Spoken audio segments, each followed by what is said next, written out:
Alright, hello guys, welcome back to another Dark Souls walkthrough. This time I'm going to be going into Blight Town. And this place has a reputation of being pretty difficult, and people call it the 15 frames town or whatever.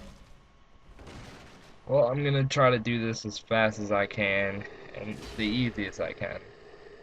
Hopefully I'll be able to do it.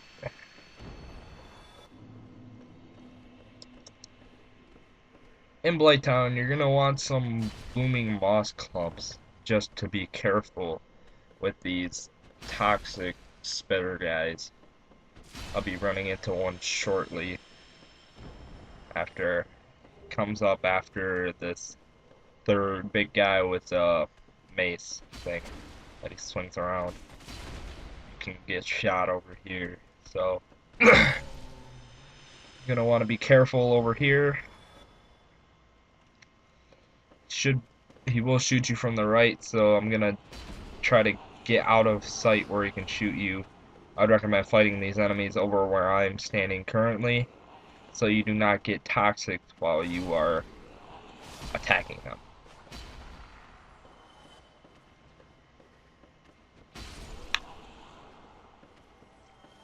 Alright, he is to the right after you kill those two guys. He'll be shooting at you. Make sure to block or you'll get toxic.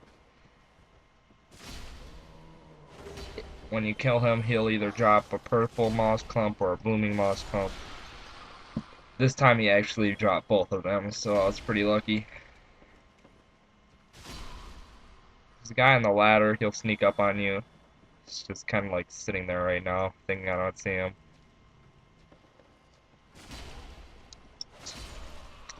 There's an item over there when you go down that ladder. I'm not going to get it for the sake of time. I'm going to get to this bonfire as fast as I can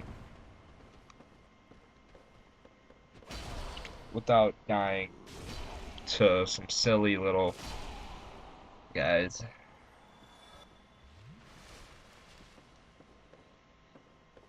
What I'm going to do is I'm going to sprint while holding your sprint button and tap it to jump. And when you do that, you should be able to jump up to where I just did if you do it correctly.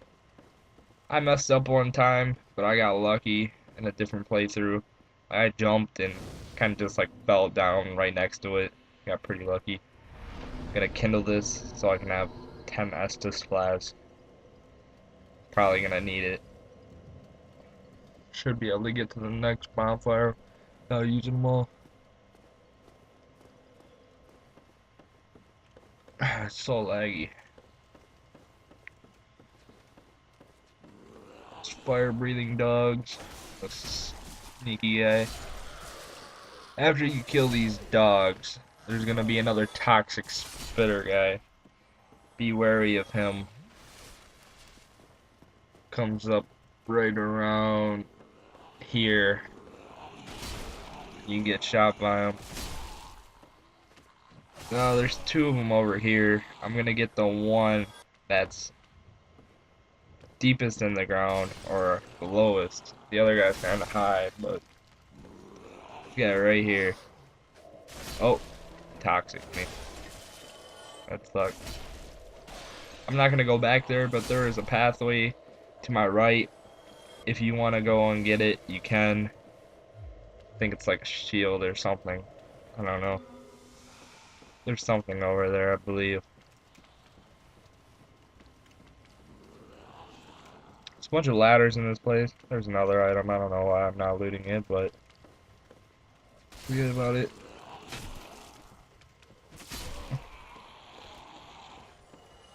Now the other toxic spitter guy thingy is up here.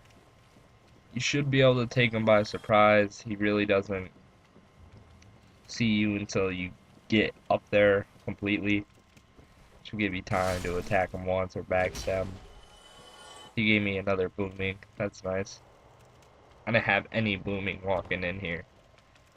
So that one that I got from that one guy helped me a lot. Over there, that big thing sucking on the wall, There's a miracle behind him if you want to kill him. I think you need a bow or some sorceries or pyromancies to kill him. Or something. I think you can actually slide down a slide to get it. But I'm probably not going to do that because it's more of a hassle than anything. Alright, so over here, before the fog gate, I'm kind of just going to skip it, not even going to traverse the white light, and fall down right here and pick up this whip. I basically skipped about 25% of Blight Town right there just by doing that.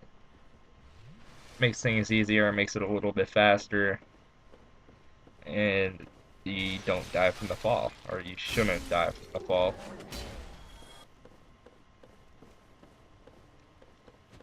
Now we're at the bottom of Blight Town. It's a good place to farm a large Titanite. There's another guy coming over here with a toxic spit arrow thing. It's blocked, try to avoid it. Almost fills up the bar when you're blocking as well. Item over here, Wanderer's Hood set. Wanderer set and Falchion.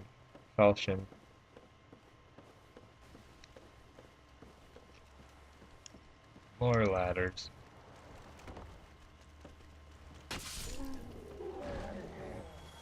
These bugs are fairly easy. The mosquito things throwing blood at you probably more annoying than the things breathing fire.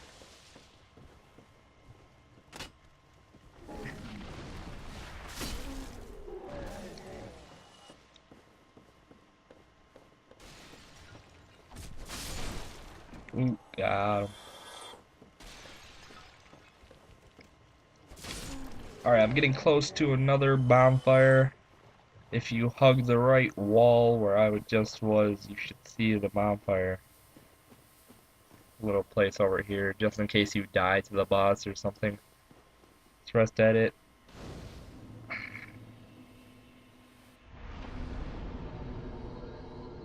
Should have kindled it. There's a dragon scale up here, like further up from the bonfire, this pathway or sewage thing.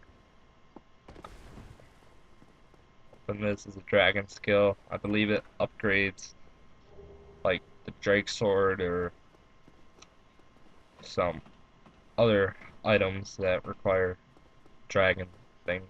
I don't have many of them, but I do have the Drake sword, so I could upgrade that if I wanted to, but I'm not. Alright, we're almost to the boss.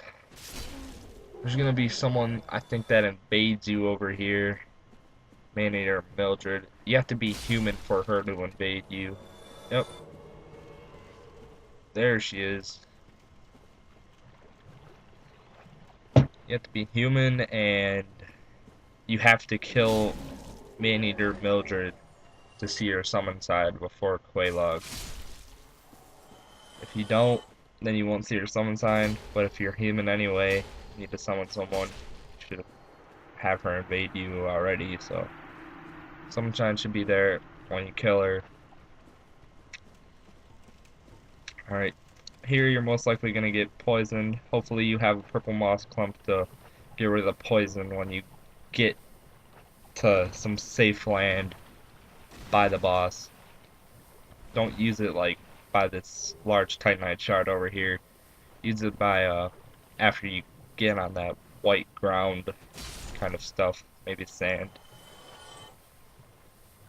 That's the place where you're probably gonna want to use it unless you're gonna die somehow. Just keep spamming it, I guess. But right here is a good place to use it. Probably the best place after you're done with that poisoned water. Go through, you find Quelaag's domain. There's gonna be some enemies ahead that are praying. They won't attack you unless you attack them first, so if you really want to deal with killing them, they don't drop that many souls, so. There's Maneater Mildred's summon sign right before the fog gate. I guess I'll summon her. She can be a distraction. She's helpful for this fight, but if you have like a friend or something that'll help you do it, I'd recommend just calling him instead of her.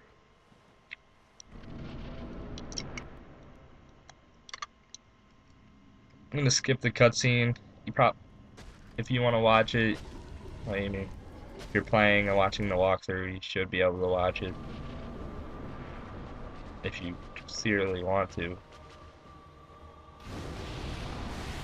For this boss fight, she does 4 moves basically. One is where she swipes at the ground like a circle form. 2 is where she just stabs straight forward with that fire sword. 3 is where she spits out fire. And 4 is when she grabs the head and makes a big boom. When she grabs the head, just roll away and block. Roll away a couple times, maybe, and block. Try not to get hit with it, it hurts. In this video, she does not do that move at all. I got lucky. It's pretty easy for me. All she did was try to melee me. That's about it. She spat like a couple times, that's about it.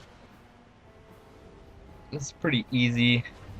Just the one where she grabs the top of the spider's head and like brings it up and makes a big boom. That's like the worst thing about this fight. Besides from the spinning stuff, if she spits you and traps you, and then somehow had it happen to me before, so I thought I was gonna die on my first attempt, but I actually didn't, so got pretty lucky.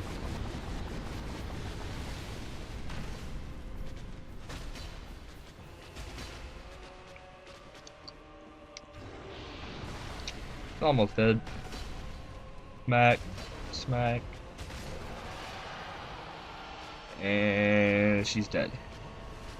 Well guys, thanks for watching. That is Dark Souls walkthrough. Full Blight Town to the boss, 2 bonfires. And in my next video, I will show how to get 2 Firekeeper souls in Blight Town.